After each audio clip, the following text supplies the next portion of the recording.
Hi అండి. 10 నిమిషాల్లో ఈ విధంగా ఫ్రెంచ్ ఫ్రైస్ తయారు చేసుకుందాం.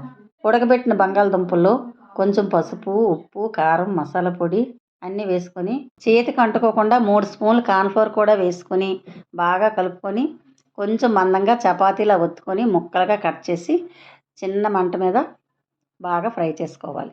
10 నిమిషాల్లో చేసుకోవచ్చండి. చాలా చాలా టేస్ట్‌గా ఉంది.